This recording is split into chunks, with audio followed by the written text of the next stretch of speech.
we're going to be told, how much money was earned in Kentucky. There's been a huge failure on many, many fronts. And I think part of it is, and I don't know how it is in Pennsylvania or other places about where they're growing hemp. Tennessee, it seems to be going particularly well. But, people with contracts with processors are literally being left with barns full of unprocessed, unsold hemp. And because of the inability to get traditional funding for it, many farmers here took out mortgages on their homes to get the capital to license seed stock, et cetera, only to find either it was non-productive or they didn't have a buyer for it in the end.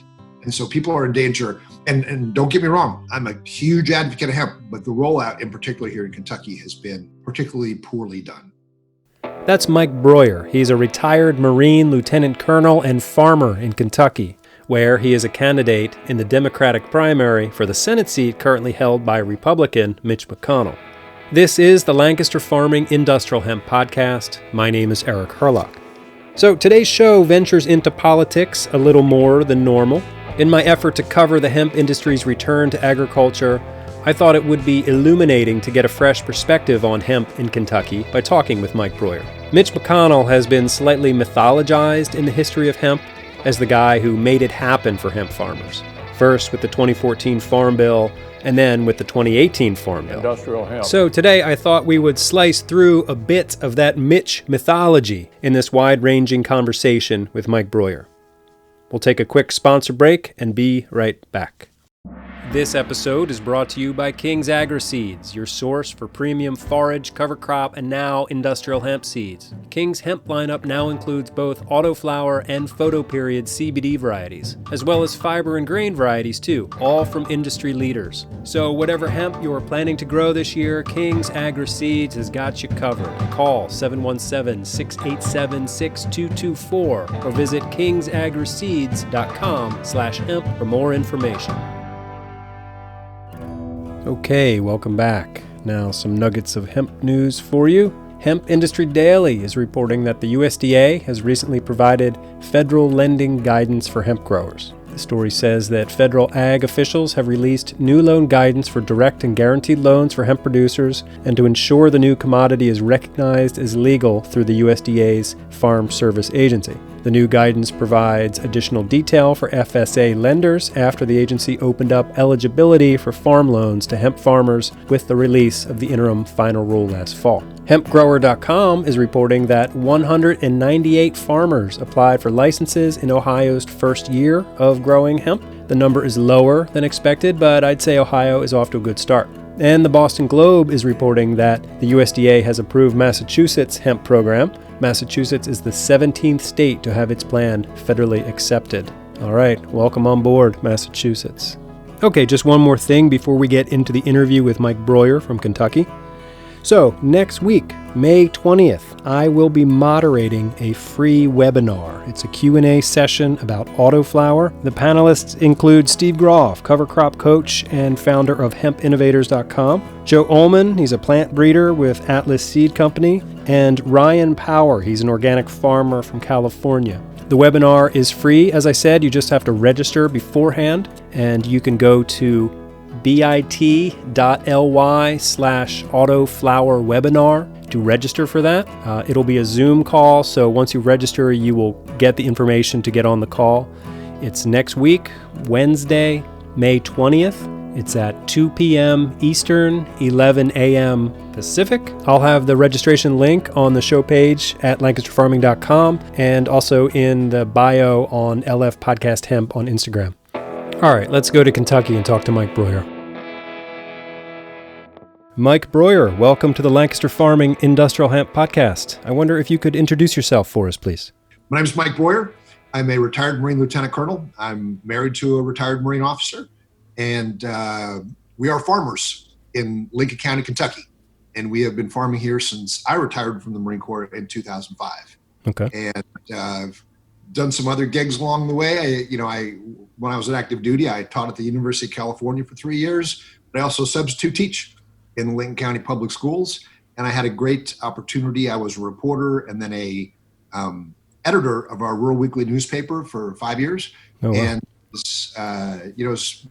your farmer followers will know, sometimes need some cash coming in off the farm. So in addition to reporting, I've done some overseas military contracting to keep cash flow coming in sometimes. So Right. that's the story. Okay. And so you are on our show today because you're a farmer in Kentucky, but you are running against Mitch McConnell. What's the story there? I'm a candidate for U.S. Senate, Democrat, running in a pretty open field here. There are 10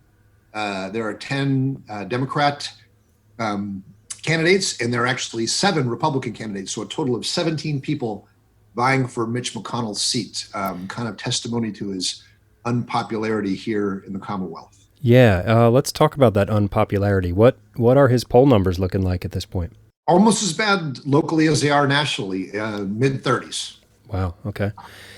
Now, in the hemp industry, Mitch McConnell sort of looms large as this, mythical character who has brought hemp back to Kentucky and back to the United States, through his work in the 2014 Farm Bill and the 2018 Farm Bill. From your perspective, does that ring true? Is he this mythical bringer of hemp? It's undeniable that he figured large in getting hemp into the Farm Bill, and all credit where credit is due. But it's for people here in Kentucky, it is always motivation. I've been campaigning for almost a year now, and people out in the hustings would laugh and they say, "Yeah, I could always tell when it was an election year because the new highway bypass was being built, or someone was up there repairing the bridge, and they hadn't seen anyone doing it for the previous 6 years." And they would sit around.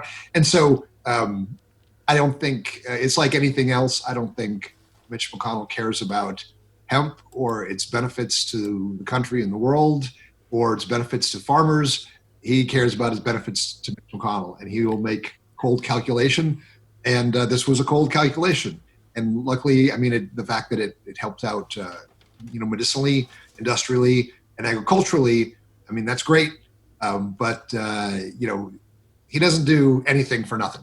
And this, he wanted to score big because Kentucky is a, obviously traditional hemp producer, and wanted to, there's a large demand, so he can deliver the goods. Here in 2020, what's the sort of the situation on the ground there in Kentucky hemp wise? I know there's been a few very public bankruptcies with Gencana and a few of the other ones. Sort of what's the state of the Kentucky hemp farmer? A couple of people getting very, very rich, but an awful lot of people left holding the bag. You go out to Western Kentucky, and I've never run for office before, and so I enjoy question and answer. Like, I will stay until people are flickering and answer questions until they're flickering the lights and tell us it's time to go home. Yeah. But you learn quickly when someone gives you a very open question, like, "So what are your thoughts on hemp?" And so what they're not asking whether you think it should be legalized, they're asking about their particular condition. And so when I would get that on the campaign trail, it was always back when we could campaign. Oh yeah, I remember those days. You get an earful. And I told, I said I completely support it, as I also support the complete descheduling of marijuana. Just so you know, I guess we should say that up front. But and then I would get an earful, because out in Western Kentucky, they're more than willing to drive you around and show you barns full of unsold hemp. Yeah. And one that you might not know, just about 2 weeks ago, another Kentucky extractor called Elemental Processing filed for bankruptcy as well. So it's the 3 largest processing plants in Kentucky have all gone belly up. $56.7 million in debt on the current one. And $100,000 just in rent to a place they rented in Lexington. And so while we're going to be told, how much money was earned in Kentucky, there's been a huge failure on many, many fronts. And I think part of it is, and I don't know how it is in Pennsylvania or other places about where they're growing hemp. Tennessee, it seems to be going particularly well. But, people with contracts with processors are literally being left with barns full of barns full of unprocessed, unsold hemp. And Yeah. because of the inability to get traditional funding for it, many farmers here took out mortgages on their homes, Wow. a mortgage on their home to get the capital to license seed stock, et cetera, only to find either it was non-productive or they didn't have a buyer for it in the end. Right. And so people are in danger. And don't get me wrong, I'm a huge advocate of hemp, but the rollout in particular here in Kentucky has been a particularly poorly done. I mean, farmers originally were sort of told that this was going to, save the farm, that you were going to get like $50,000 an acre, and that didn't happen. It's just a shame. It seems like farmers are getting the short end of the stick all over the place in this new industry. Listen, I've fallen for a couple of those myself. Yeah. We tried to get in on the, and I'm making air quotes here, the goat boom. Back 15 years ago, and while the goats were funny and entertaining, they certainly were not profitable. And after giving it a good push for 5 years and never really being able to find a reliable market for it, we switched over to sheep, which ended up being quite a profitable enterprise for us. Oh, okay. And that's your main operation now is sheep? No, actually, and this is what interests me in hemp. As well as it is a great product. It's a great niche product. It's a great small farm product. All credit to my wife. We have an all natural asparagus operation. Oh, wow. My wife was doing, after the goat thing, and we were doing okay with the sheep, but she really, really dug in and said, okay, we need to have an environmentally responsible crop. One that we don't have to rely on pesticides and herbicides and fungicides and things like that, and one that has a good return on investment. And so asparagus grows like crazy in Kentucky. And the old folks would talk about their favorite spots where in the springtime along the railroad tracks, et cetera, you can go pick wild asparagus. Oh, wow. And so it grows like crazy here, and there's a huge market for it. And we really sell out. We had our first load went to the farmers market last week, and thankfully our governor's left the farmers markets open. Right. So our first real picking of the year was about 80 pounds, went to the farmers market and sold out the first morning, gone out the door. And so I understand. I mean, if you're on your toes, and there are niche crops out there, and particularly suited for small farms that can really turn a profit. Yeah. There's always a gamble. And we've been down that path, and right now an awful lot of Kentucky hemp producers literally left holding back, and not just producers, but communities. There's a county up in very, very northern Kentucky, across from Indiana, called Carroll County, and they did a private partnership with the processing plant processor called Sunstrand, and the bottom line is that the county is the Sunstrand split. And the county is on the hook for $400,000. They're in a fight with other lien holders of that company to get their share of the remains of the company, the processing equipment, or whatever happens to be left over. But for a small county in Kentucky, $400,000 is an awful lot of money. Had you ever considered growing hemp yourself? Absolutely. When we bought our farm, we actually had a tobacco share. Because tobacco here in Kentucky was grown on a share based on tillable acreage, and it varied from year to year, but our share was about 900 pounds. And what we would do though is we would just sell our share every year. We never, when we moved here, we got the farm, there was still all kinds of rusting tobacco setters and things like that all over the place. Yeah. And, just weren't particularly disposed to do it because we wanted to do something that was a little less, had a little less environmental impact. And so we did not go down that path. And so what you could do is you could sell your share. And there was a very, very, easy market to just say, okay, I've got 900 pounds, and they would write you a check and they would take your share. Yeah. Yeah. Hemp, I think hemp and also marijuana, I think we would definitely consider growing that here. Let's get back to Mitch McConnell a little bit. So what made you decide to run against Mitch? Well, it's nothing to do with hemp. So, Yeah. but both my wife and I are retired Marines, so we spend our entire adult lives in an organization where you routinely swear an oath to defend the Constitution. And what I see happening in Washington, and what really got me to leave the pastoral life here on the farm, was the fact that what I saw was happening in Washington was profoundly undemocratic and frankly un-American. McConnell said that he will not bring anything to the president, and the president won't sign. And so what he has done is subordinated the Congress to the executive branch, and he is packing the federal courts with judges with lifetime appointments that the ABA says are unqualified. And so you've got almost 200 judges beholden to Mitch McConnell, and you've got a Senate and Congress. We got an entire Congress subordinated to the president. And so these things we learned in grade school civics, checks and balances, co-equal branches of government, separation of powers, all these things have been thrown out the window because of one guy who is on money and power. And so, I mean, it was kind of, I just could not imagine what this country would look like with 6 more years of this. And so about a year ago, my wife and I sat down and had a very sober conversation about this and looked at who'd run unsuccessfully at Mitch McConnell in the past. And Kentucky tends to run kind of nice, middle of the road, recycled, Kentucky politicians against them and pretty much get creamed every time. And I saw myself as a farmer, someone who spends hours bending over picking crops every day or, in season. As a teacher in public schools here and as a retired veteran, I saw myself uniquely positioned with my resume to go after him because that really, all those 3 things carry a lot of water here in Kentucky. There are 3 other things that Mitch says are necessary for success in politics, and those are money, money, and money.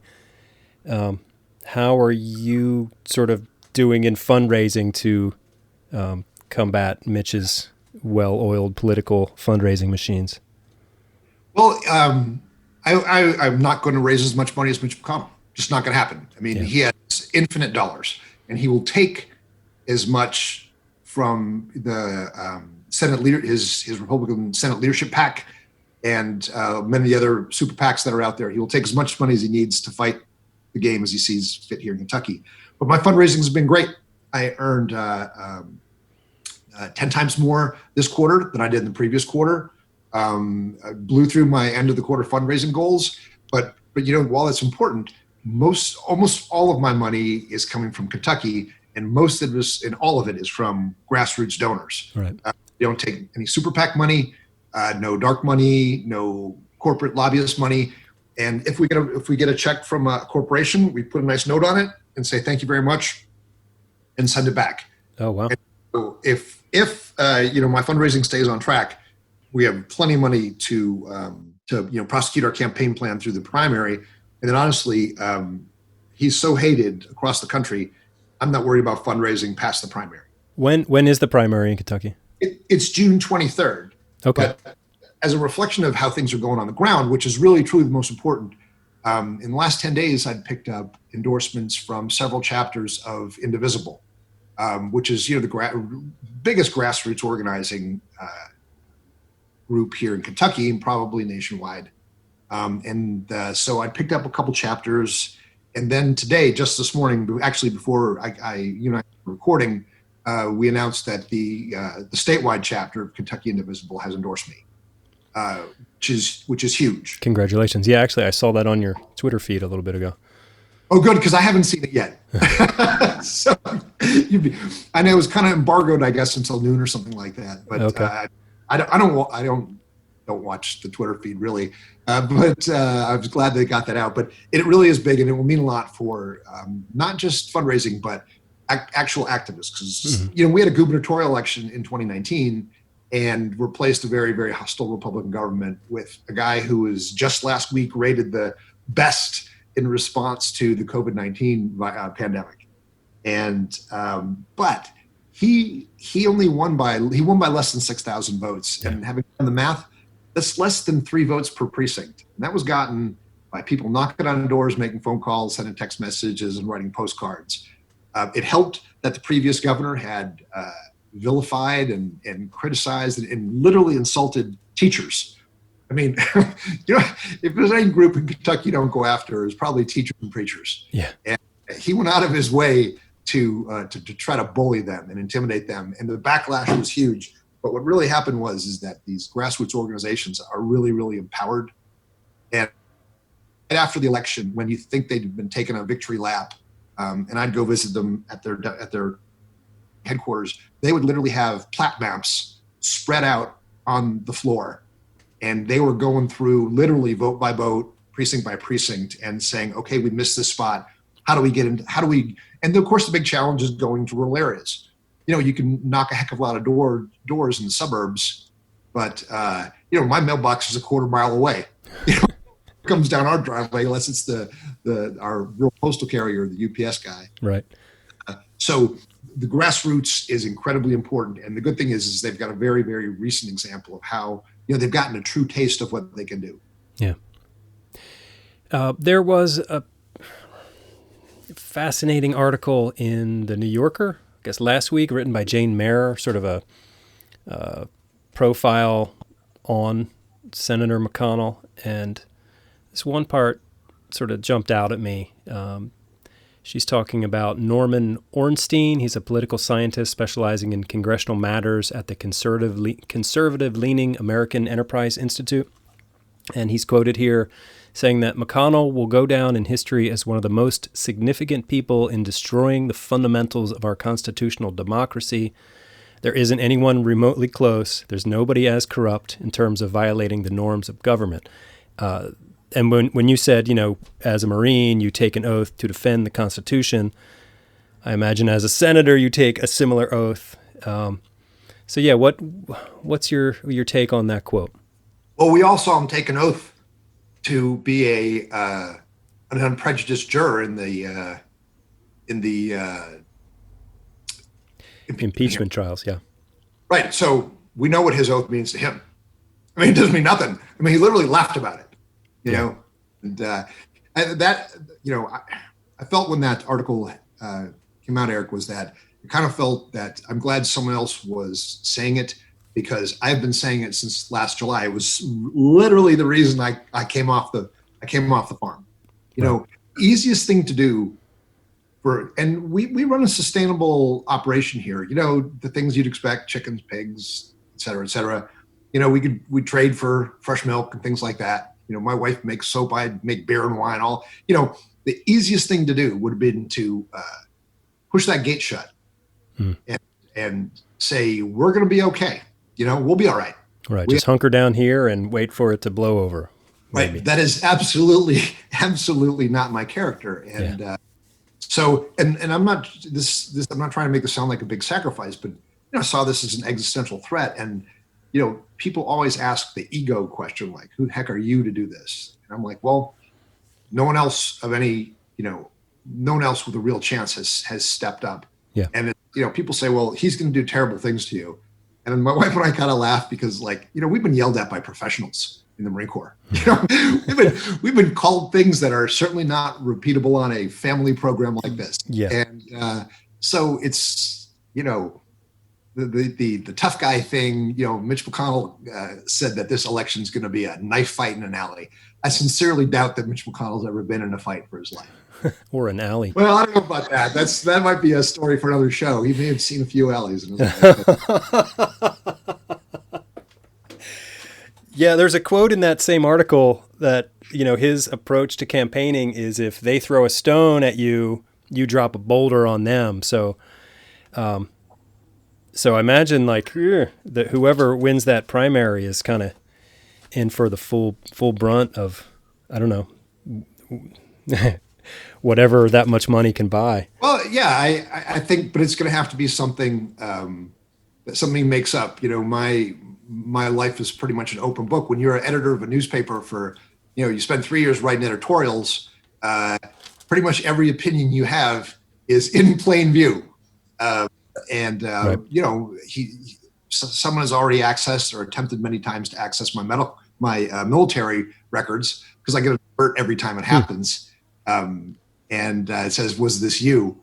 And but I don't care. There's nothing in there. I mean, I have them all printed off. I'd be happy to share them with people if they want to take a look. So, you don't make it to, you don't make 20 plus years and get promoted to lieutenant colonel and be allowed to command Marines if you don't have a pretty good record. So I passed a top secret, Right. passed a top secret background check. I'm pretty sure that anything else he has is going to have to be made up, and I don't care. Kentucky know me, and that it really is not as intimidating as people make it out to be. And I think, you know what? I think they're tired of it here in Kentucky. I think that he just played that hand one too many times, and it'll probably do him, no matter what he says, way more damage than it'll do to me. Yeah. So I imagine the average Kentuckian is, well, sort of like the average Pennsylvanian, not doing real well financially these days, between healthcare and, well, now obviously with record unemployment. And so how's Mitch doing? You think he's hurting at all financially? Oh, no. Oh, wait. His wife, he's married to an heiress, isn't he? He's Yeah, one of the local groups has been putting up signs around town with him and his beloved's pictures on it that says, "We're doing fine. How are y'all doing?" And but I tell people, I said that Mitch McConnell and I both entered federal service the same year, 1984. One of us is a multi-millionaire, and one of us is an asparagus farmer in Lincoln County. And I made the right choice. All right, so let's say you win the election in November. What are you going to do to help the plight of the hemp farmer in Kentucky? Well, I think now the way hemp has been rolled out in Kentucky is really a state issue. The actual implementation of it. So as a senator, you wouldn't really have too much effect on it, right? But you do have effect on the Farm Bill and agriculture policy and things like that. I'll tell you, I've been very open about the fact that I'm not just for decriminalizing marijuana, but I'm for descheduling it. As you know, it's a Schedule I drug. It's right there up there with heroin, marijuana. And I know you had a really, really interesting podcast not too long ago with the author of a new book about basically the history of hemp and marijuana kind of. Well, famous old book, but a new edition. Yep. The Emperor Wears No Clothes. Yep. Right. New edition of an old book. But so marijuana is Schedule I drug. Just for reference, heroin's a Schedule I drug. Cocaine is a Schedule II drug. So, it's stupid and it's not productive. And the worst part of it is, of course, the federal restrictions on gathering data the medicinal for decades for the medicinal use of both hemp and marijuana. Yeah, we missed out on like 50 years worth of research. And even now, like there's some clinical studies that show that, certain things in cannabis are effective at fighting cancer. I think even if that is an inkling of hope there, then we should be dumping so much money into that. Well, as a veteran, both my wife and I are both combat veterans. She served in Afghanistan. I was in Afghanistan as a civilian contractor, but I also was in Somalia in 1992, 93. But we know many people suffering from the effects of PTSD. And so now, like, for example, there are microdosing veterans with PTSD with LSD. Honestly, I think a little bit of weed would probably do the trick. And certainly, and you know what? Certainly not hurt. And Right. But because we've not gathered the data for political reasons, it's the same reason that it was illegal to gather evidence on morbidity and mortality surrounding firearms, because they don't want to know the answer. And the answer is with guns, it's bad. And with marijuana and hemp, it's good. And I'll tell you when I was sold on hemp, when I saw some early testimonials of kids with epilepsy. That one was the one, and it done. We're not talking about anecdotal. I bought some hemp oil on the dark web and it cured my kids' epilepsy, but like real clinical trials where kids were going from 99 seizures to 0. And allowed to Right. live. Yep. And please correct me, Eric, if I am wrong on this, because I don't want to be wrong on this one. But I mean, that alone, I'm like, if that allows one person to have a normal Right. life, then it's worth it. Yeah. If it's helping kids, absolutely. Yeah, I agree with you. And then I guess GW Pharmaceuticals is a company that actually owns a patent to this cannabis-derived drug called Epidiolex. So that's a whole other topic of conversation about how the pharmaceutical industry is poised to make a boatload of money on cannabis. From my perspective, like I think, that it should be at a more local level, farmers, people getting their medicine from farmers, but I am just a simple podcast journalist, Mike. Oh, well, I think you've got it, and it's always money with McConnell, and with the DC establishment, it's always money, that's in a way, it's why I'm glad I'm not the Washington Democrats' choice in this race, because you can go to DC and not be beholden to anybody if you don't have super PAC money or corporate lobbyist money, or you can go and then somebody asked me the other day what I thought my job description was as a senator. And since they put it in business terms, I told them, I said, then my, not doing those things, my only customer is the, first, people of Kentucky and the people of the country. But yeah, I got to tell you this thing with McConnell, and I wrote an editorial, an op-ed for the Courier-Journal, which is our biggest paper, talking about this particular issue as, we're seeing hemp farmers getting caught holding the bag. But it is something that McConnell is able to do, which probably brings us together on this podcast, is that I called it his special voodoo, that he could get credit for things. Industrial hemp. Let me give you an example. When I was a newspaper editor, and they were just digging at the Affordable Care Act, just trying to destroy it. I think they voted 25, 30 times to defeat it.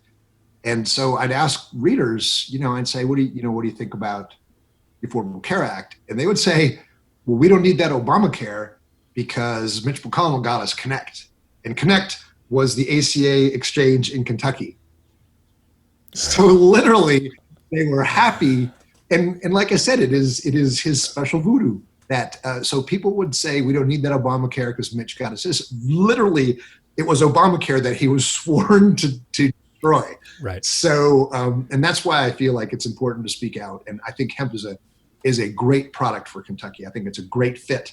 But when we're going back to the money being made, it's not a lot of hemp farmers. So you have to take a look at where the money is being made in the chain. And the fact that pharmaceutical companies are the ones that are, leaning in. They're the ones who make big donations to people in Washington. That's the reason that the Health and Human Services is not allowed to negotiate prescription drug prices with pharmaceutical industry like every other country in the world is because those industries donate a lot of money to people in Washington. Right. I hope that this coronavirus shutdown, I hope there's a lot of silver linings. I know it's terrible right now. Thousands of people are dying in the country. But perhaps this is underscoring sort of the weak points in our medical system, and maybe on the other side of this, we can actually build something that works for people rather than corporations. But like I said, I'm kind of an optimist or a simpleton. I forget which I said before. Optimist. I'm going with optimist. Thanks. I appreciate that. I have your opinion article here in front of me, and I will put a link to this from the Courier-Journal on the show page for this episode at lancasterfarming.com, so listeners can go and read it. Great, thanks.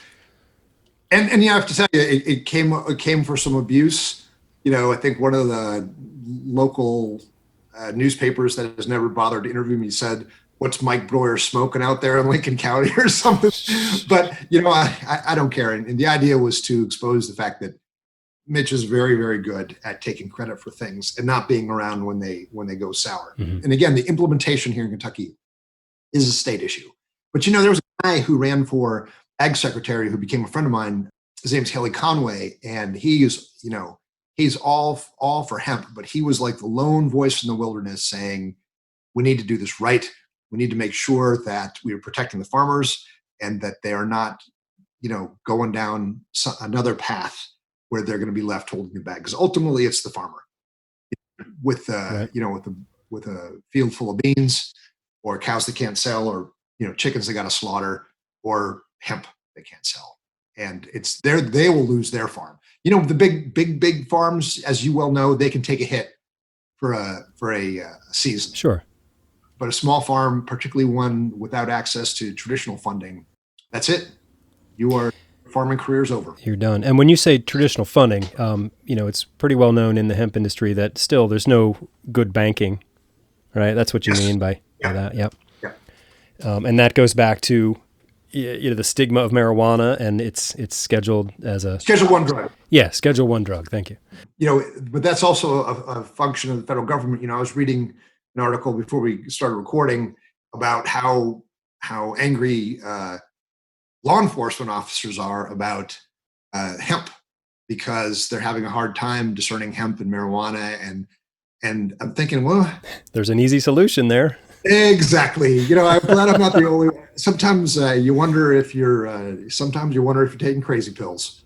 Like, really, you want to put people in jail for marijuana? But and I think part of my campaign is the root of it is economic and social justice. But when you take a look at the fact that we've turned prisons into a business, right. They began privatizing prisons here in Kentucky, and then in the last 7 years, there's been a 300% increase in the number of women incarcerated in Kentucky. Wow! And I guarantee you, that is not because the women have gone on a massive crime spree. The arrests and the prosecutions and the sentencing have, all been aimed at filling those prisons at 110% or 100%. Wow.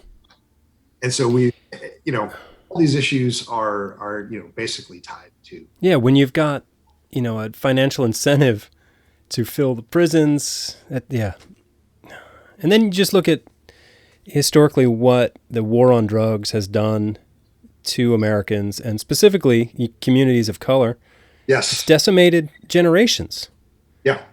And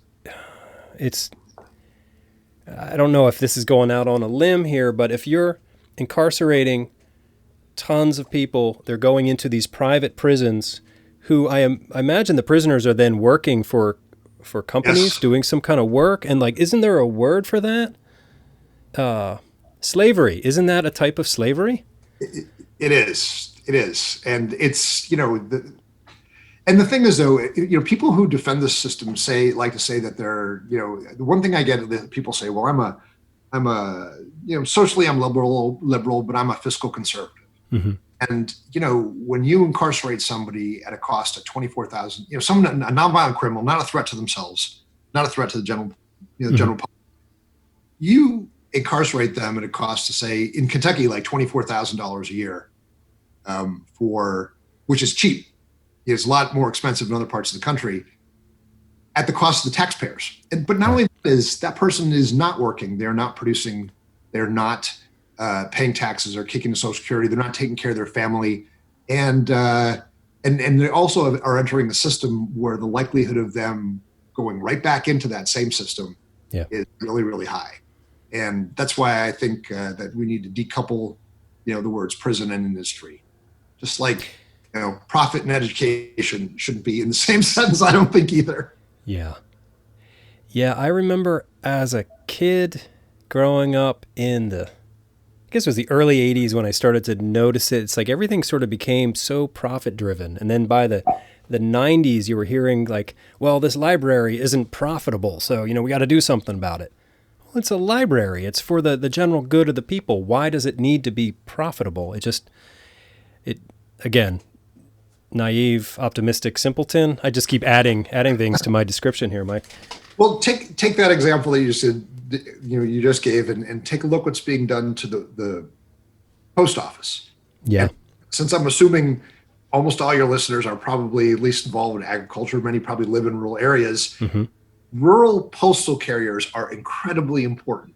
I mean, every day they deliver millions of people's prescriptions. Like almost all, like if you're a veteran, almost all veterans' prescriptions are delivered by the U.S. Postal Service. Oh, I didn't know that. That's the tip of the iceberg of the things that they do. But more importantly, in rural areas, they come to the door. Not just they bring some old pills. If the day's mail, if the previous day's mail's there, they're going to knock on the door. And in many cases, they're actually a first responder. Oh, wow. And it's just, and so we hear the thing, saying that, the post office is not profitable. Well, the post office is not profitable because back in 2006, the government decided they were going to get rid of the post office, and they required them to fund their pensions, right? Fully fund the pensions 75 years into the future. And that's such a huge burden. So of course they're gonna struggle.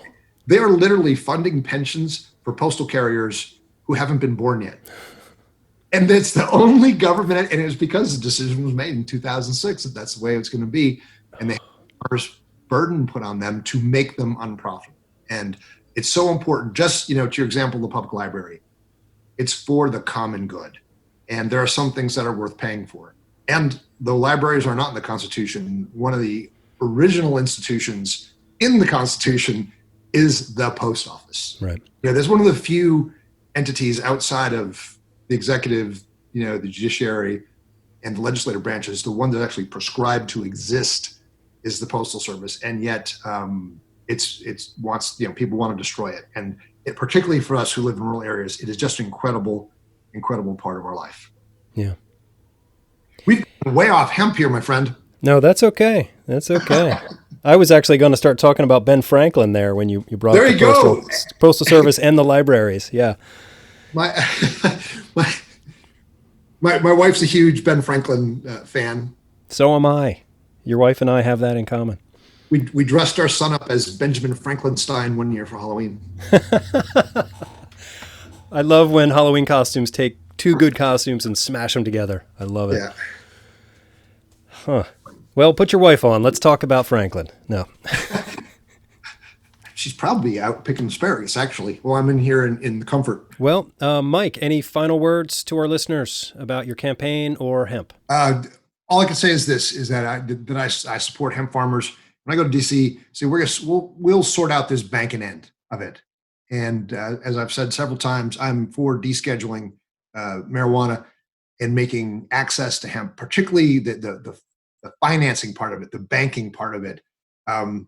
We've taken a half step here. We need to go all the way. So be careful out there, my friends. Do not overextend yourself. We've learned some tough lessons here in Kentucky. It was great talking to you. And all I'll say is that, take a look at who you're voting for and see, I know it's hard to look in someone's heart, but make sure that is someone who has got the best interest of you and the country in mind when they're making decisions in Washington, and not making decisions that are based on money that they expect to get from donors, because that is poisonous to our democracy. All right, Mike Broihier, thank you very much for your time today. It's great to talk to you. My pleasure. Thank you for the opportunity. All right, well, that pretty much does it for the show today. This is the end of the show, the end of the episode anyway. I hope there will be another show. Tune in next week to see if there is another show. I'm pretty sure there will be. Yeah, always working on the next show. Anyway, my name is Eric Herlock. I am the digital editor at Lancaster Farming Newspaper, the greatest agricultural newspaper in the world. Check us out at lancasterfarming.com. Get yourself a subscription at lancasterfarming.com/podcast deal. You will not be disappointed with our newspaper. Anyway, thank you for listening to today's show. Don't forget about that free webinar that's taking place Wednesday, May 20th at 2 p.m. Eastern, 11 Pacific. You need to register for that. You can go to bit.ly/autoflowerwebinar, all one word. Register for that, and we'll see you on that Zoom call next week. And otherwise, I'll see you in the newspaper.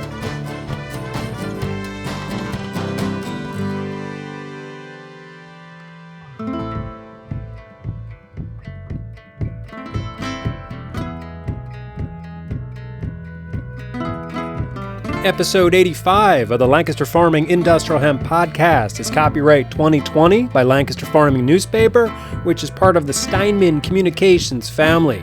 Today's show was written and recorded, edited, and produced by yours truly, Eric Herlock. The music you hear throughout the show is courtesy of Tin Bird Shadow.